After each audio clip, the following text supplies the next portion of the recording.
The Big Issue. Breaking down the issues that matter. Hello, everyone. Welcome to Leadership Podcast. It's yet another edition of The Big Issue. As usual, I am your regular host, George Agba is the name. With me here in the studio are very vibrant in-house analysts. We have Silas Ezeogu. Welcome. And of course, the great political analyst of the time, Chibuzo Kaibe. Thank you. Well, for the big issue of the day, it is the 2023 presidency. President Muhammadu Buhari, the All Progressives Congress, and the consensus option. President Buhari on Tuesday pleaded with the governors of the All Progressives Congress that, like they did in choosing who succeeds them, they should also give him that same honor of allowing him to pick his successor. And of course, this is coming against the backdrop of stiff opposition that has trailed the consensus option has been considered by the president. The president said to ensure the forthcoming convention to pick a presidential candidate reflects all the values and virtues of the party is the reason why he feels he should be allowed to pick his successor. And feelings we are getting outside is that just like it was in the days leading to the national convention of the APC, which brought Senator Abdullahi Abdamu as the national chairman, President Buhari again is asking the governors to let him provide leadership for the party.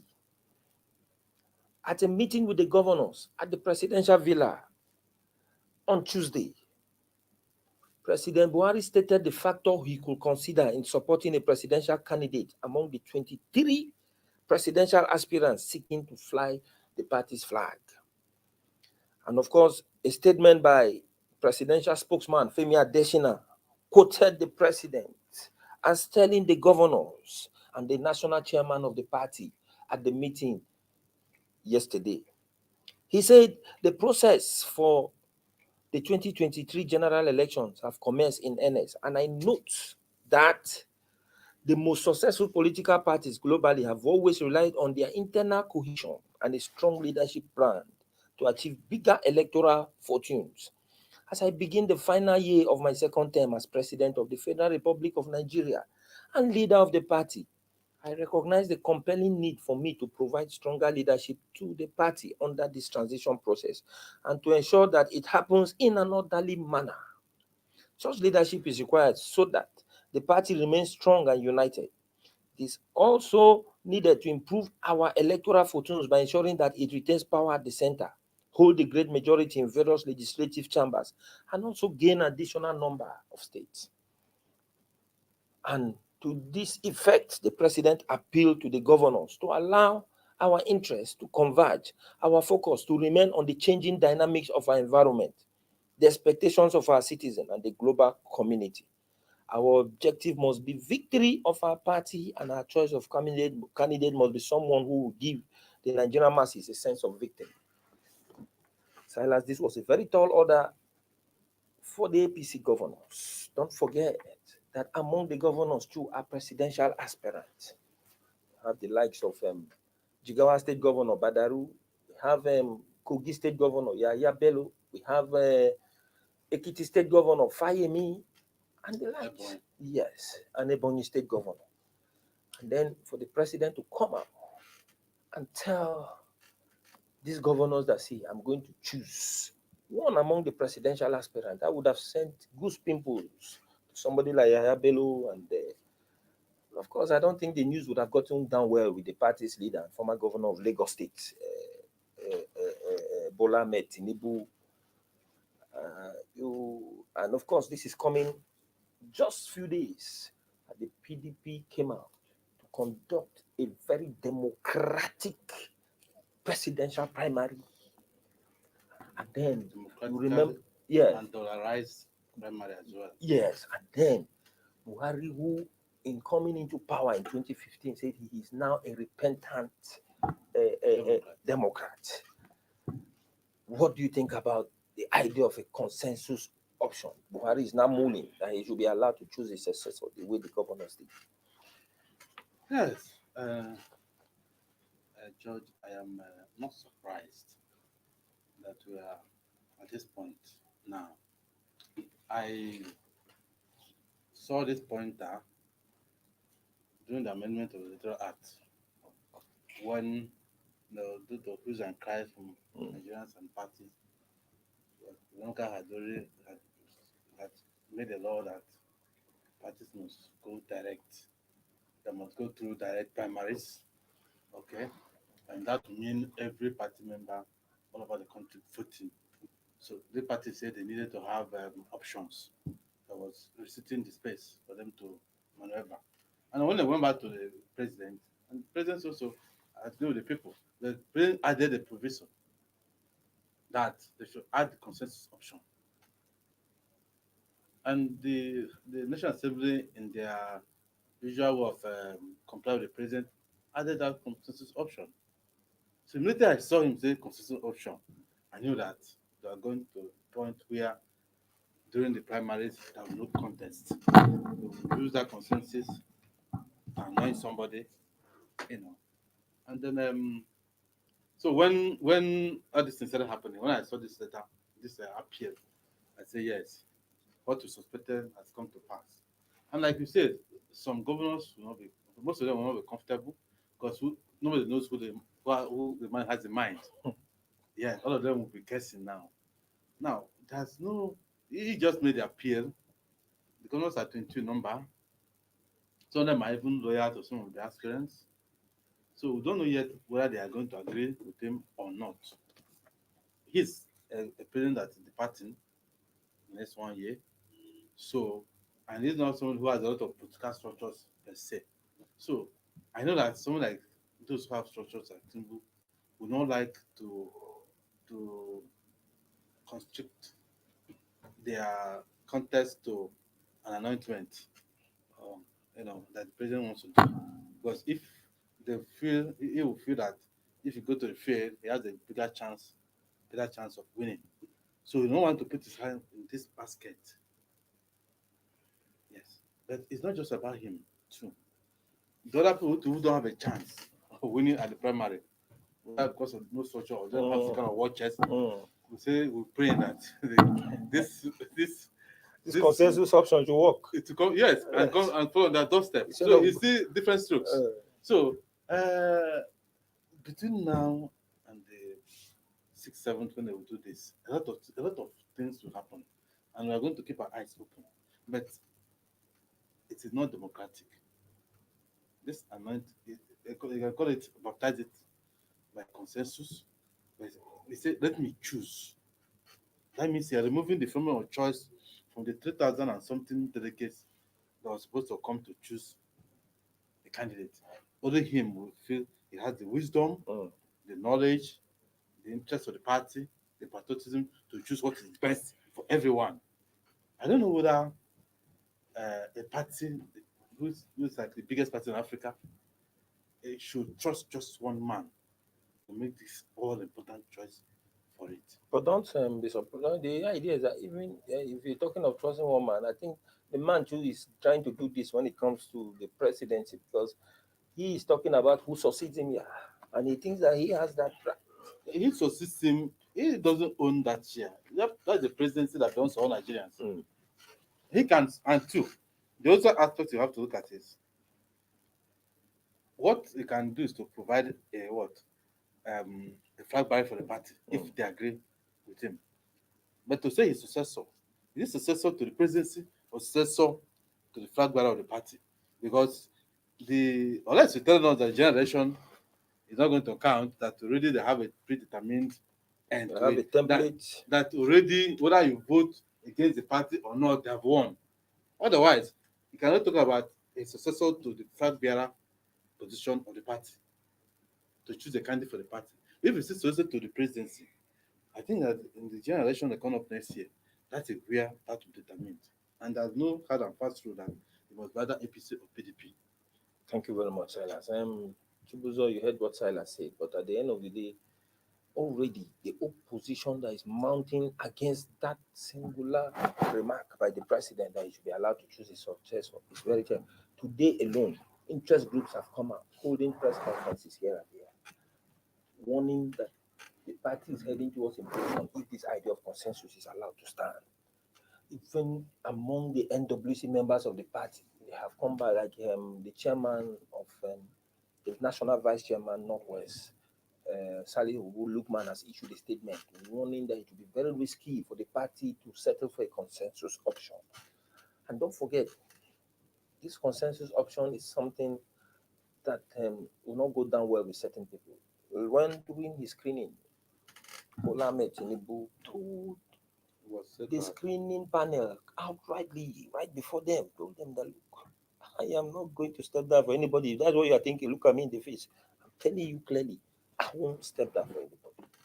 Or I won't step down for any preferred candidate. So look at this scenario. What do you think will be the fate of the governing party at this point in time? Well, first of all, I think the constitution is quite clear on how the whole consensus thing should play out. It's very clear, black and white, unless somebody wants to go against the provisions of the law. If everybody has to, the consensus thing has to sail through, everybody must append His signature to it. The aspirants, agree to it. All yes, of the the aspirants. If you can't have that, it means everybody has to go to the field. Now, I think the whole idea of the president saying he wants, it's more like an appeal. Indeed. But Of course. again, we know how appealing the presidential appeal in Nigeria can be. Thank you very much. There's a force in that kind of appeal. It's more like when they say, "I'll make you an offer you can't refuse." You know how the mafia people say it. Thank you. So that's where perhaps all of that concern is coming from. That how do you appeal? How does the president appeal to you, and you turn down his appeal? Now, that said, I think all of this campaign against the consensus thing ought to have started even before now. I had expected that people would speak up in the course of the national chairmanship thing, because that was a test point for this whole consensus idea. By the time it sailed through at that point, though the pro-consensus people became emboldened to think, okay, they can push this. They have been able to set a precedent at the next level. Oh. So when there was little or no opposition to it at that level, it's not about the aspirants now, the former chairmanship aspirants now. It isn't about them now. It's about the key stakeholders of the party. You know, one would have expected that those who were not for it would have spoken up early enough to say, this new thing, we are not in favor of it, not necessarily because it is wrong or illegal, but because we do not think it fits into our, democratic progressive agenda. Exactly, that's the word, progressive agenda. But now that it has sailed through at some point, it will be interesting to see how this doesn't sail through. But now that the president is saying he wants somebody, it will be intriguing to see the first sets of people who would disagree with the president, particularly at the governor's level, for a number of reasons. After the elections, the president will be in office for a couple of days, a couple of months. Okay, yes. A couple of months. In that number of months, a whole lot can happen. It's still almost a year. Exactly. So a whole lot can happen. So most of the governors will be mindful of that. You know how it is. If you don't want to, you are being practical now. Of course. You're not talking about what is law and what is. No. You're talking about the Nigerian situation, of power, the way it had been.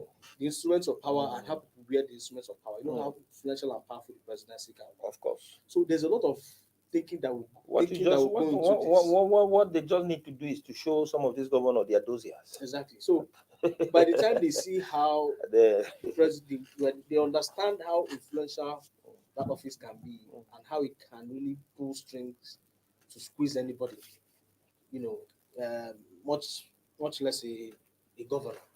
So how does a president tell you he is going in this direction and you decide to go Go the other way. it will practically mean you have declared war against the president.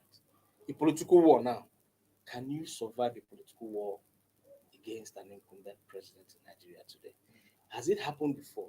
Perhaps it has. During the Obasanjo years, we saw what played out in the build-up to the Second term. his second term thing, where some governors ganged up with the vice The president, vice at the president, time, that's it. and they had to squeeze the president to make an appeal. Some quarters they said he practically went on his knees and begged, for him to get a second term. But he was seeking a second term. However, we saw what played out Immediately after, that and how he came with fire and brimstone. Let me use that expression. charging back with the Coming ferocity and of a virtually wounded all of lion. them. And I can tell you today, most of them didn't recover from the impact of that fury of Yes. the former president. Mm. So there's a precedence on how these things play out, and I'm sure some of them will be mindful of Very that. careful. They'll be dealing with not a Jonathan-like president, No. but a Buhari-like A president, And a old soldier for that former matter. military general Yes. who understands war, The intrigues and the dynamics of You war. will see this as war, and it's going to come for you. So I think it will be really interesting times as we go ahead. But again, I don't think there's anything wrong if the president says, afford me this opportunity. After all, I don't meddle In your state own, affairs. that is what he I've practically not meant gone into your when he states was to telling them insist that this this after person all, must be this. he can also make a case by saying, my in-law has lost an election Mhm. in a state. I didn't interfere with Interfere with it. I've had very good friends Mm. from my CPC days who came with me into this matter who lost elections, and I didn't interfere with that. So why don't you afford me this? Clearly, your point, Mr. Salas, is quite clear. You can't gamble, you can't solely decide who becomes party candidate for a country. It's quite significant because it should not be a question of the president's judgment of what he thinks is right for the country. But unfortunately, this is the point we are in our politics, where a man with enormous powers can think he knows what is best for his people. We saw that with Obasanjo, and now we are seeing this again. So it will be really interesting to see whether opposing camps within the party, APC, can make the presidency things differently. Well, let's just quickly take a short break. And as we do so, we hope that our viewers will contribute constructively to the conversation on the big issue. Don't go offline. We'll be back shortly.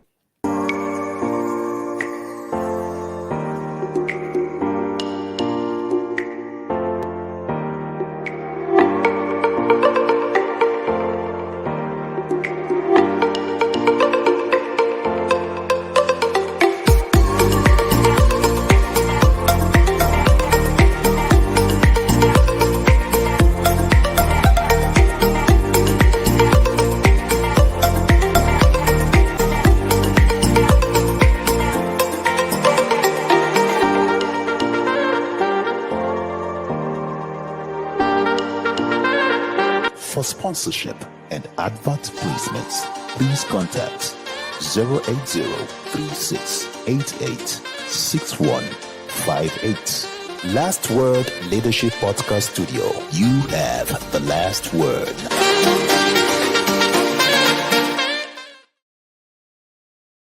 The Big Issue. Breaking down the issues that matter.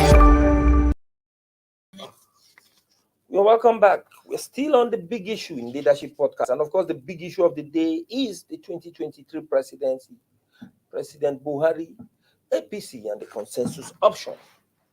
Well, as you heard what Chibuzo said there, the whole thing is dicey now for the governing party. And we know very well that the desperation of some of these aspirants especially the likes of former Lagos State Governor Asiwaji Bola Ahmed Tinubu, who says the presidency has been his long life ambition, No, ready to fight that. and then he will fight dirty to make sure that this time around he gets it at all means. And then he even told the presidential screening committee of the APC that look, nobody should look at him whenever they are thinking of aspirants stepping down for any preferred candidate.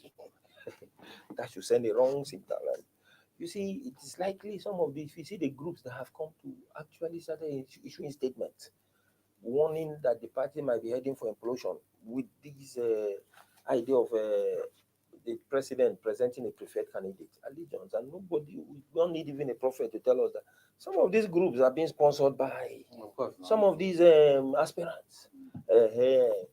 That shows you that it is going to be contentious in the governing party.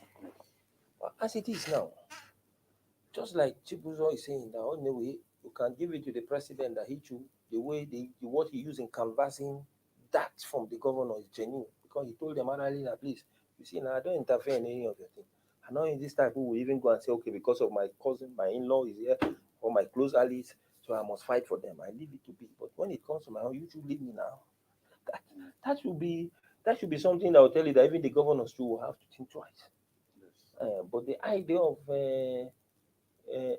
using force, just like Chibuzo used them past presidents. So do you see that working? That Buhari has just that the few months he has to stay.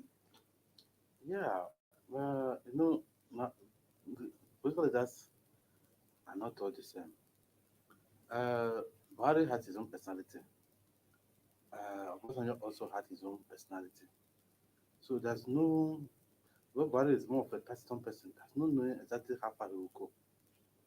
Because under Buhari, a lot of things that you didn't expect to happen in his administration have happened, and he didn't stand up to stop it. Even to change, even to select common ministers, it took him 6 months. To change those who have been found wanting, even those who have been indicted for corruption, for that, he's not able to change most of them. Some of them had to take a lot of dragging. So he has been very, very slow in reacting to things. So nobody knows how they are. This one is in his heart, and how strongly he will react to it. So that's the problem with Buhari. You cannot really know how he will do things. But here is a very valid point, that the governors will be mindful that if they get against him, that during the time of the election and time he will leave, he might start something that will bring some of them down. Okay, but between now, if he doesn't have his way now, he has 1 year to go. That's enough time to do a lot of damage to the top governors, and even the governors um, desire to have their own preferred candidates to send them in the states. The Nigerian presidential power is too strong. They can just take from Abuja and put the rug under the feet of any governor. Even Jonathan, as feeble as he looked, he did take it out on Nyako. Yes. And as clueless as he was considered to be. As harmless as it was to be. But when he found a way to remove the guy, Even James Ibori. even Ibori. So and they now have a Buhari that's a general that people say is vengeful. So they will not want to take that chance. So the only concern I have there is that he may talk to his governors, but there are some of the aspirants that are not governors. There are some ministers on the boil. There are also the Jagaban himself, who's the former governor. So I don't know whether the appeal also goes to them as well. Because how he spoke to his governors. Maybe he feel that once I got the governors on his side, every other thing will become immaterial. But also, there's a point in that. The delegates will come from their states. And the governors are in charge. But some of the governors are also governors that have emerged through the structure of Jagaban. So some of them will be having to play around two loyalties, the president and the structure that brought them on to the governors. So those are the things that see, this is not a time. This is not a very favorite time to be governor. Exactly. It's not a very good because either way you are going to offend somebody, Your loyalty and will be tested. yeah, it will test it, and there could be repercussions. Okay, but I say, you remember that in an interview with Channels, the Channels are right. He said the person he has in mind, if he mentions his name, Okay. they will assassinate him before the time. So, in give another interview later on where he tried to play down on that. But this thing coming up again now shows that that thing he said there was still in his mind. And nobody knows exactly who. But he set out some criticisms for the kind of person he wants, he thinks that's good for the country. So I know that by now, the political actors themselves and their supporters will be looking at those qualities and trying to see who among the candidates fits. Possess such quality. Yes, that's what I'm looking. So he has set up the kind of people he's looking at. So that's also a pointer. Okay, begin to check out this catalysis against the people and knock out those who don't fit in and those who you may not have somebody who fit in 100%. You might have people who fit in substantially to some of the so that is the presentation people will be looking at if the governors accede to his request. But he has a point above them, against them. I allowed you to choose your successor. So you choose to do So that. allow me to choose mine. Because what is sauce for the goose is sauce for the gander. Quid pro quo. So whether they have an argument against that, I don't know how you're going to have a moral argument against this declaration. But on a personal note, I think that it shows that we still have a long way to go in our democracy. Thank If you very we are much. still at the level of handpicking people. People. We suffered it in the past. Mm. We wouldn't have a Yerodua as president from nowhere. But we had him, and you can see how he has altered our political landscape and caused a lot of friction in terms of zoning, allocation, and inclusion in the political system. Well, thank you very much, Silas. Chibuzo, if I say I want to ask you this question, it will be as if I'm in the president's mind. as it will be, I mean, as if you are a magician that has the art of finding the mind's construction in the face. If I say, who do you think could be the president's likely be the president? Or maybe look at who will not be. Look at who can be and who will not be. But now the only thing I'll throw to you is that at least we've seen that if PDP, the major opposition party, has a presidential candidate. Yeah, that's among these APC aspirants. Who do you think will be strong enough to face Atiku in the 2023 polls in terms of popularity, acceptance, and I think that is what we should be looking at. Because we are not in the president's mind to start wondering who the preferred candidate should be. I wouldn't want to put a name because there is something the instrumentality of the president's incumbency power can do. Even somebody that's not well known. Yaradua was a recluse. A recluse. He was a recluse as of the time he made the running mate. Sorry, the presidential candidate. Shagari was also not so much of a force nationally as of the time. But he was looking to go to the exactly. So it might not be enough to say, okay, the person has to have a big stature, has to have depth of political experience, all of that. It might not necessarily translate to winning the votes or matching up to who PDP is bringing forward. Other than the fact that if he has the full and total support of the incumbency, that can go a long way. You could enjoy the goodwill or whatever is left of, But you also know that every administration, the rating with which you get into office isn't usually how you leave office. There's always a dip. And so if you are bringing somebody who has to inherit that, he has to deal with that dip also. So there are a number of factors, that might define whether APC has the person that can face, Atiku, who already has a larger than life kind of political posture. He has the experience, he has been there, he has been doing this for the better part of 30 years. So he knows all the little tricks in the book. He has suffered losses. In fact, he has earned his stripes. So, but looking at the APC, besides the incumbency thing that we just put forward now, of course there are a number of them who can, at the level of articles, political vibe. Let me use that expression. You have the Ashiwajus. The Ashiwaju has been there from the same political family as almost the same political family as Atiku. They are from the same SDP, political enclave. So they know themselves very well. Dynasty. Exactly. And so you could see why Atiwaju quickly congratulated him and, expressed the hope that he will get to meet him in the field. These are two political generals, if you will. They earned their stripes on the field, on the battlefield, on the on the battlefield. So they Ashwaju understands what this is about. So it's a major plus for him. But you also have the likes of the vice president, who has been afforded the privilege of being shown to Nigeria by virtue of vice presidency that he occupies.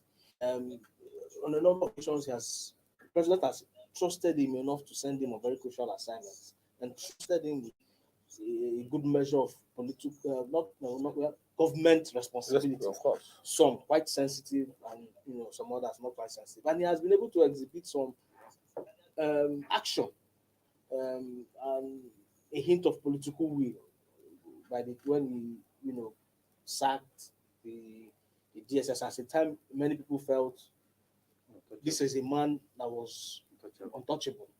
He was able to show that it's counting for him both ways. Some see it as good, some see it as bad.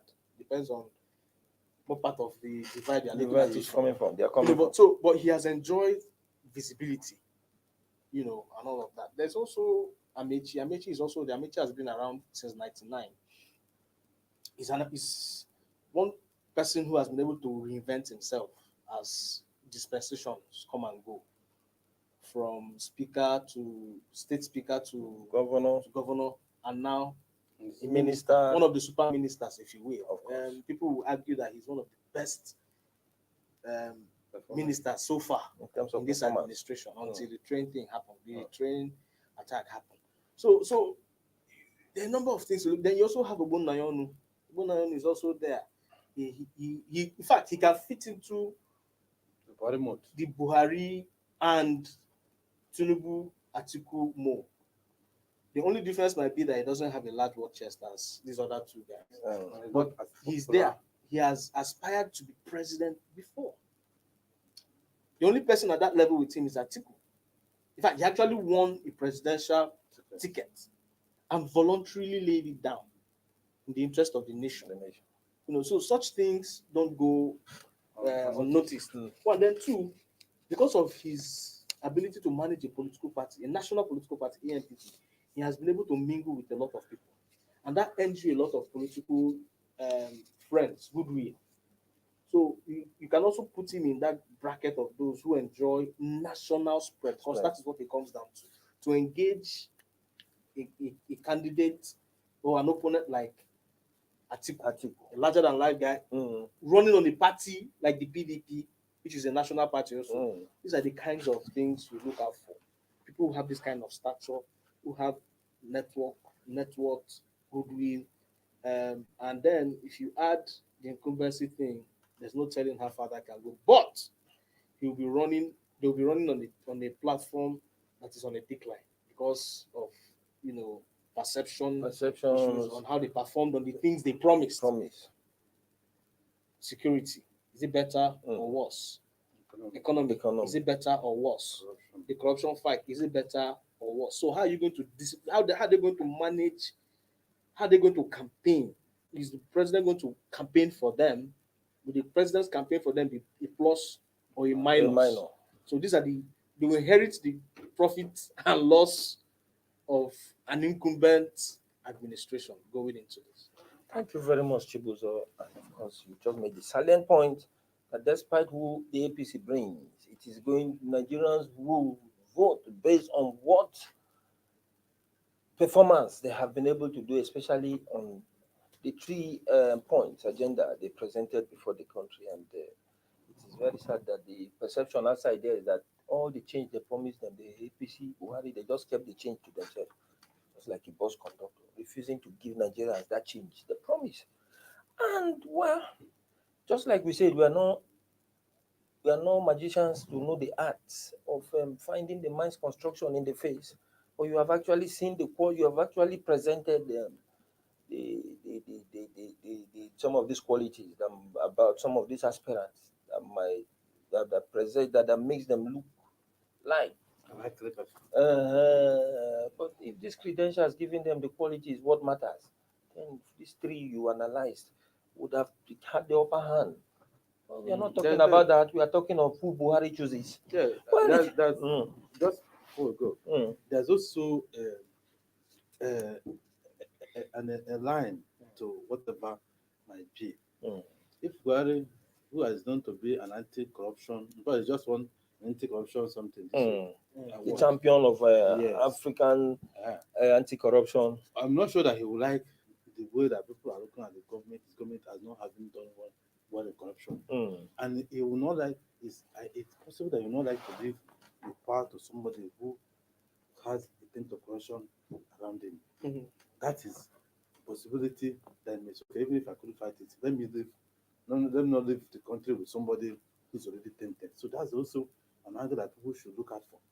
Those who are tainted with corruption cases might just not get it. Thank you very much. Well, it's an unfolding issue. The issue on the big issue today is an unfolding issue. The APC, the governing party, is in the political arena, just like the opposition People's Democratic Party that concluded its presidential primaries. And of course, as the days go by, we'll begin to see how events unfold. For now, the drums are beating, the flutes are singing, and Nigerians who are the spectators are holding their breath.